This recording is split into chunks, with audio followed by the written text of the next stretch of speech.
retour ici dans ce congrès, 125e congrès des sapeurs-pompiers à Bourg-en-Bresse. Une grosse actualité avec quand même 40 000 visiteurs attendus, 384 exposants, une immense surface à visiter jusqu'à demain. Des visiteurs que nous sommes allés rencontrer pour essayer de savoir ce qui motivait justement leur passage par ici. Écoutez leur réponse. Eh bien, on est venu voir nos hommes. Ah, parce qu'ils sont pompiers. Et ils travaillent, ils font beaucoup de choses. Et ils sont bien investis, ils sont bien contents parce qu'il y a beaucoup de monde. Et c'est la deuxième fois qu'on vient à Bourg. Pourquoi venir au congrès des pompiers? Parce qu'on est pompiers dans la famille. 3 générations. Ah, voilà. Pas mal. Pas mal. Pompiers dans la Loire, à Feur, et du coup on regarde les nouveaux véhicules, faire un tour. Il fait beau, on en profite. C'est pour voir le matériel. Voilà. Pourquoi? Pourquoi? Pourquoi? Parce qu'il y a du savoir-faire chez nos carrossiers français. On travaille tous les deux en centre hospitalier et on change notre véhicule SMUR et c'est pour rencontrer les équipementiers. Waouh. Vous êtes avec l'école? Oui. Ouais, c'est une sortie obligatoire.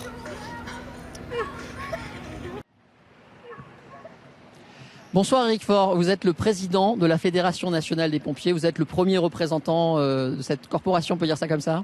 Tout à fait, bonsoir. Bonsoir, alors je vous remercie d'être là parce que vous étiez il y a quelques instants avec Gérard Collomb, le ministre de l'Intérieur, votre ministre, et vous l'avez quitté pour nous rejoindre, donc vraiment merci. Comment se passe la visite? Est-ce que pour vous il était important que le ministre soit présent?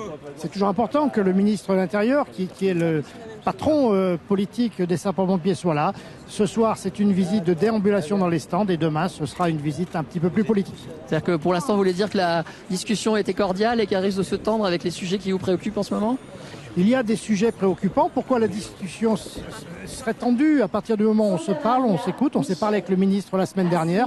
Je suis confiant dans ce qu'il va nous dire. En tout cas, moi, je vais lui dire les choses avec toute la vérité qui est la mienne. Et j'espère qu'il me répondra dans les meilleures conditions. Alors quand même, disons-le pour le public qui a dû le remarquer, c'est pas facile en ce moment d'être pompier. Il y a eu des manifestations en début d'année, par exemple à Lyon, vous n'êtes pas sans le savoir. Les sapeurs-pompiers ont tenu à dire dans la rue qu'ils en avaient marre d'être agressés.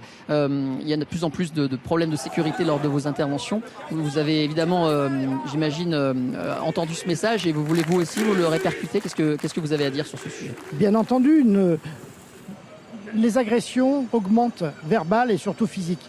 Donc il y a nécessité de mettre en place des actions de prévention très en amont, mais aussi pour nous mieux se protéger en intervention. Et puis bien sûr, après, si le drame arrive, il faut aussi la réponse pénale. Ce sont toutes ces actions que nous sollicitons auprès du ministre et auprès des pouvoirs publics. Alors il faut le dire, les agressions, elles augmentent de manière importante. Par exemple, les dernières statistiques qu'on a concernent l'année 2016 par rapport à l'année d'avant, c'est plus de 17%. C'est colossal. Est-ce que vous-même, vous avez une forte expérience, j'imagine, vous avez remarqué ce changement important de manière aussi drastique?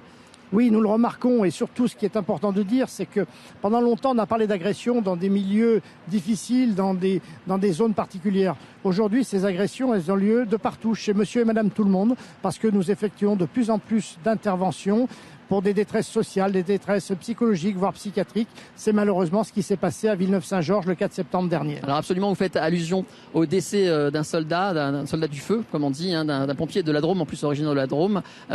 C'était Geoffroy Henry qui a été tué avec une arme blanche. Là, j'imagine que l'émotion était vraiment beaucoup plus forte, évidemment. Est-ce que ça a été un déclencheur supplémentaire? Est-ce que le ministre, par exemple, a réagi lui-même personnellement à cet événement?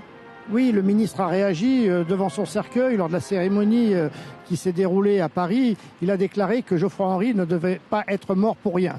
Être mort pour rien, ça veut dire qu'il faut absolument qu'on évite ce genre de drame et notamment on sait qu'il y a eu des difficultés sur la prise d'appel entre les services qui se sont passés l'information. Les forces de police n'étaient pas présentes et surtout les sapeurs-pompiers ne s'attendaient pas à trouver quelqu'un de malade, quelqu'un en crise. Quelles sont les solutions? On parle de caméras piétons. Est-ce que c'est la formation par exemple qui peut aider à régler ce genre de problème? Les solutions sont multiples, vous doutez bien qu'il n'y en a pas qu'une seule. J'ai évoqué la prévention auprès du citoyen, c'est la première chose. Ensuite, lors de l'appel, dès qu'on détecte des signaux faibles, il faut que nous puissions engager les forces de police à nos côtés. Et surtout que les hommes sur le terrain soient immédiatement prévenus. Ensuite, une fois sur le terrain, nous devons avoir, nous, une formation qui évolue. En effet, aujourd'hui, nous sommes habitués à porter secours sur un accident de la route. des gens qui sont polytraumatisés. Aujourd'hui, vous devez vous adapter aux agressions, pour faire simple, c'est ça. Des gens qui ont fait des chutes. Nous devons surtout nous habituer, nous adapter à de nouvelles interventions. Parmi celles-ci, il y a des personnes violentes. Alors, je voudrais vraiment qu'on parle des volontaires, parce que le journal est malheureusement limité dans le temps, et les sapeurs-pompiers volontaires, c'est important. Ça représente la masse la plus importante, quasiment 80% des pompiers, les volontaires, et c'est pas rien. Il faut régulièrement les renouveler. On va voir en Isère comment on fait pour essayer de trouver des nouveaux volontaires. Vous allez voir, même les commerçants s'y mettent. Regardez. Elle emballe toutes ses baguettes dans des sacs à pain aux couleurs du SDIS de l'Isère. La boulangère de Saint-Hilaire-du-Touvet est fière d'aider les pompiers dans leur campagne de promotion du volontariat. C'est une chance qu'on ait les pompiers sur le plateau. Nous situer comme on est, heureusement. Sinon, il faudrait qu'ils viennent d'en bas. Ça serait beaucoup plus long.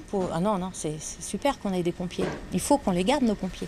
Avec 24 pompiers volontaires, dont 8 femmes, la caserne de Saint-Hilaire intervient aujourd'hui sur 80% des secours du secteur.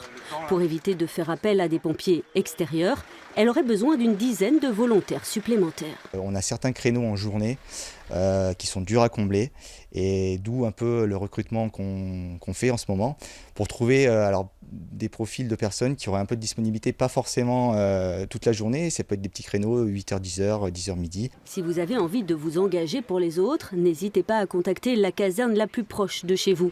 Sachez enfin que des conventions existent entre le SDIS de l'Isère et certains employeurs pour faciliter l'accès aux formations et partir en intervention.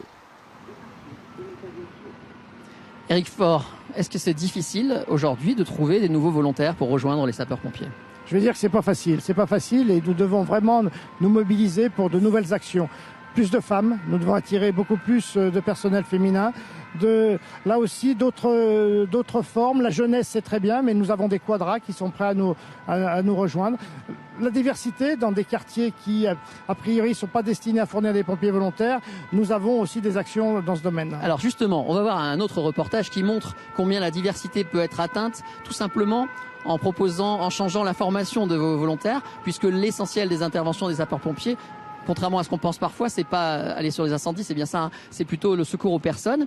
Et donc à Petit Hébergement, dans la commune de presque 200 habitants dans le Haut-Valmorais, on a trouvé cette manière d'aborder les choses pour recruter plus facilement. Explication. Ce jour-là, il y a du mouvement à la caserne. Ce n'est pas si courant. D'habitude, les pompiers sont plutôt d'astreinte à la maison, mais aujourd'hui, c'est jour d'inventaire. Moi, je suis correspondante pharmacie, donc j'ai des heures qui me sont consacrées à faire justement l'inventaire de la pharmacie. Et puis sinon, on vient à la caserne pour des manœuvres, et puis aussi pour des interventions de temps en temps quand même. Ici, le bip ne sonne pas tous les jours. Pour prendre en charge 80 interventions par an, aucun professionnel, les pompiers sont tous des volontaires. Au début, je prenais peu d'astreintes parce que mes enfants étaient en bas âge, qu'ils avaient plus besoin de moi. Et puis là, maintenant, je peux en prendre plus. Ici, c'est quand on peut, en fait. Ça marche sur ce principe. Les astreintes sont assurées nuit et week-end, mais pas toujours en journée. Trop difficile d'attirer de nouvelles recrues dans cette zone montagneuse du Haut-Valromé, vite désertée par les jeunes générations. Alors, pour ne plus rebuter les vocations, le chef de centre a eu une idée. Des formations raccourcies car spécialisées sur le secours à personne.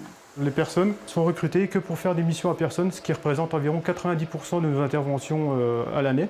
On a réduit le temps de formation, ce qui permet aux sapeurs-pompiers volontaires de pouvoir intégrer plus rapidement les astreintes et d'être opérationnels plus rapidement. Et ça marche. 3 volontaires ont été recrutés l'an dernier. Des nouveaux profils, comme Laure, maman de 2 jeunes enfants et secrétaire comptable dans la station de ski des Plans d'Automne. Elle se croyait trop différente du cliché du pompier baraqué, comme elle dit. En s'engageant, elle a finalement trouvé son compte. Le secours à personne, c'est très varié. Ça peut être du malaise cardiaque, juste au petit papy qui est juste tombé de sa chaise et qui a mal et qui n'arrive pas à se relever.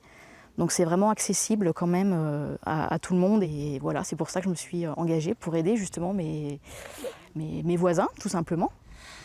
Un recrutement qui laisse davantage de place aux femmes. Reste encore à trouver 4 volontaires en renfort pour que les astreintes soient assurées 24 heures sur 24. Alors figurez-vous que même l'avenir du sapeur-pompier, de son statut est source d'inquiétude. Ça va forcément faire partie des discussions avec Gérard Collomb, j'imagine, notamment en raison d'une directive européenne non appliquée en France qui pourrait contraindre les départements pourquoi pas rémunérer les volontaires, et ça complique tout puisque ça fait forcément une note particulièrement salée. Une inquiétude d'autant plus forte que ce cas s'est présenté en Belgique et que la justice a donné raison à des volontaires qui demandaient à être rémunérés. Nous avons voulu savoir ce qu'en pensaient les interlocuteurs qu'on trouve sur ce salon. Propos recueillis par Yaël Marie et Laure Crozat. Les pompiers volontaires sont-ils des travailleurs comme les autres ? Au sens de la directive européenne et au sens de la jurisprudence, oui. Aujourd'hui, un pompier, c'est pas un travailleur comme un autre. Et le temps d'astreinte ne peut pas être considéré comme un temps de travail. Sinon, ça veut dire que demain, on devra rémunérer tous nos pompiers comme des pompiers professionnels et que ça sera la fin du volontariat, la fin de l'engagement de nos jeunes. Les conséquences de la directive européenne. On intégrerait le statut du sapeur-pompier volontaire au salariat. Et donc dans cette configuration, avec un temps de repos, avec un paiement, et aujourd'hui les conseils départementaux sont dans l'impossibilité budgétaire d'embaucher autant de personnes. Quand vous faites 40 heures de semaine de travail, si pour aller à 48 heures qui est la durée maximale, il ne vous reste plus que 8 heures à donner à la sécurité civile, au secours, aux autres, vous voyez bien que notre système risque de s'effondrer. Quelle solution ? Nous transmettons donc cette motion à M. Juncker. On lui demande une nouvelle directive qui sanctuarise un statut de bénévole pour toutes les forces de sécurité et toutes les forces de secours d'urgence. Une nouvelle directive, c'est possible, mais il faut avoir une volonté politique. Le président de la République doit porter cette initiative devant la Commission et devant le Conseil pour dégager une majorité. Aujourd'hui, il y a une jurisprudence, il faut appliquer la jurisprudence. Alors, selon vous, Éric Faure, quelle est la conséquence possible si cette directive européenne est appliquée? Quel est le côté le plus néfaste de cette possibilité? Tout simplement, le sapeur-pompier volontaire, qui est aujourd'hui un citoyen engagé, deviendrait un travailleur. Devenant un travailleur avec son activité principale, c'est du cumul d'activités. Ça a été dit dans votre reportage, il y a des durées horaires à ne pas dépasser. Et c'était simplement la mort de notre système actuel. Donc beaucoup moins de sapeurs-pompiers volontaires. Un secours de proximité qui disparaît, puis plus de capacité de monter en puissance en cas de crise, en cas de catastrophe. Ça veut dire que le message, clairement, pour vous, c'est non, hein. On a bien compris. Clairement, c'est non depuis plusieurs années. Et nous demandons clairement que la France demande à l'Europe. Nous ne sommes pas les seuls, parce que nos amis allemands, pompiers allemands, font la même chose. D'autres pays européens également. Donc, il faut que la France propose une nouvelle directive, de nouveaux dispositifs, tout simplement parce que depuis 2003, cette directive date de 2003, le monde a changé. Plus de catastrophes naturelles, le terrorisme, nous avons des besoins de protection des populations qui a changé. Et ce serait quand même stupide que pour vouloir mieux protéger des acteurs, on protège moins le citoyen. Alors on va faire un petit tour, si vous le voulez bien, sur votre congrès qui reçoit beaucoup de visites. On attend 40 000 visiteurs, on l'a dit. Franck Grasso est avec nous et il a voulu tester un des stands où on apprend, où on montre comment on fait de la désincarcération. C'est pas vraiment drôle dans la vie, évidemment, hein, ça se passe dans le cas d'accidents assez graves, mais quand même on a voulu tester. Donc on regarde comment ça se passe. Franck, vous êtes là ? Alors en fait Yannick, le problème c'est qu'on a fait une petite sortie de route en venant au congrès. Donc la seule solution là de sortir du véhicule, c'est d'attendre les pompiers. Ce que je peux dire, c'est que ça secoue un peu quand même là. Là, je crois qu'ils sont en train de me démonter la voiture. Je pense que je vais être libéré dans pas longtemps. Donc en fait là, c'est ce que vivent les personnes qui sont accidentées, qui font une sortie de route. À un moment donné, il faut pouvoir les sortir de l'habitacle. Donc c'est une opération qui prend un petit peu de temps une fois que la voiture est calée, comme vous le voyez. Là, la libération approche. Elle était assez dure quand même, celle-ci. Oui, parce qu'on tombe sur du plastique, donc un peu plus compliqué à faire. Mais on y arrive quand même.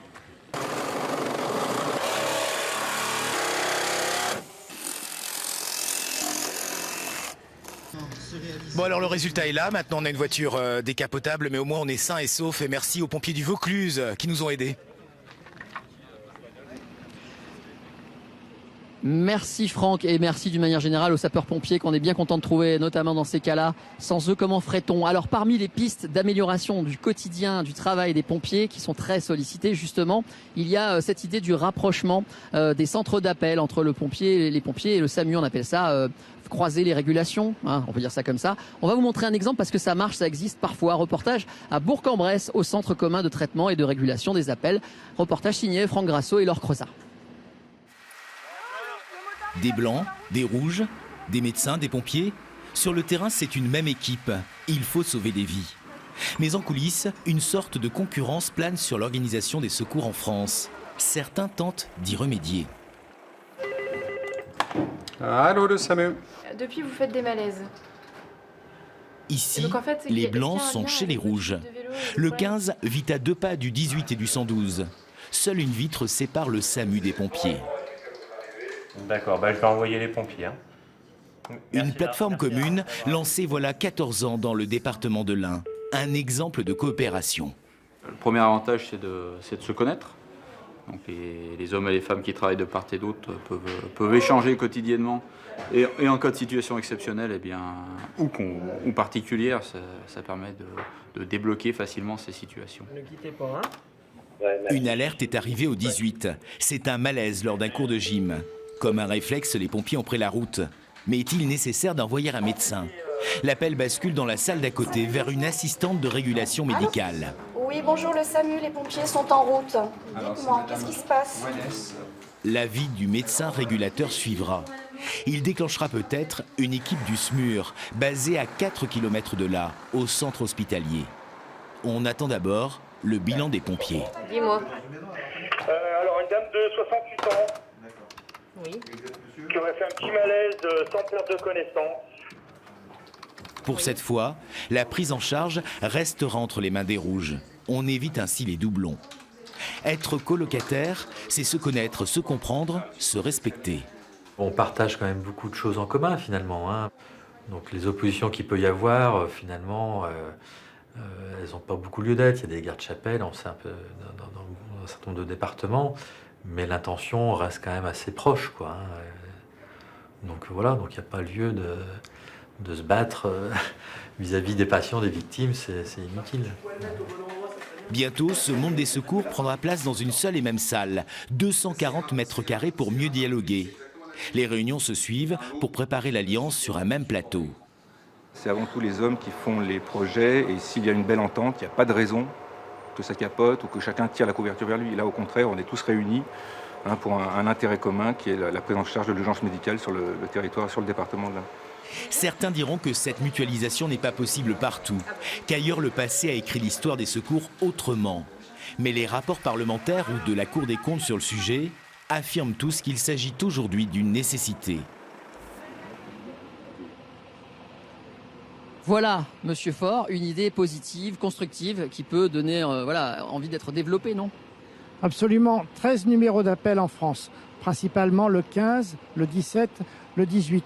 Les Français s'y perdent. Lequel doit-on appeler quand il y a un accident de circulation? Donc les solutions sont là, c'est forcément se regrouper parce qu'avec tous ces numéros, on s'y perd, je viens de le dire.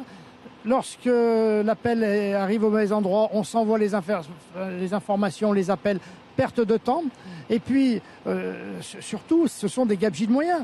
On est dans un pays aujourd'hui où les finances publiques sont contraintes, on a moyen de faire mieux pour moins cher. Donc voilà, ce que nous recherchons, nous, aujourd'hui, c'est un numéro unique, le 112. C'est celui qui existe dans de nombreux pays d'Europe, dans des plateformes comme celle de Bourg-en-Bresse. Un message clair qui, à mon avis, va être entendu ce week-end par le ministre, forcément. Je l'espère, il a déjà été entendu par le président de la République.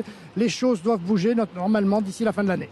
Merci beaucoup en tout cas d'avoir accepté, Monsieur Faure, d'être notre invité. C'est déjà la fin de cette édition spéciale ici au 125e congrès des sapeurs-pompiers. On y revient demain dans le 12-13 avec Franck Grasso en direct. On vous donnera plus de détails évidemment sur l'intervention du ministre de l'Intérieur. Dans un instant, c'est la suite du 19-20 avec Catherine Matoche. Elle reviendra notamment dans l'actualité sur cet incendie dont je vous parlais tout à l'heure qui a eu lieu ce matin. 6 départs de feu recensés sur les véhicules de l'entreprise Gessler. Ce sont des abattoirs qui ont été en grande partie détruits. La piste criminelle est privilégiée. Ce sera donc dans un instant dans l'édition nationale. Merci à Yael Marie et Franck Grasso en particulier qui ont préparé cette édition. Merci de votre fidélité. Dans un instant, la météo.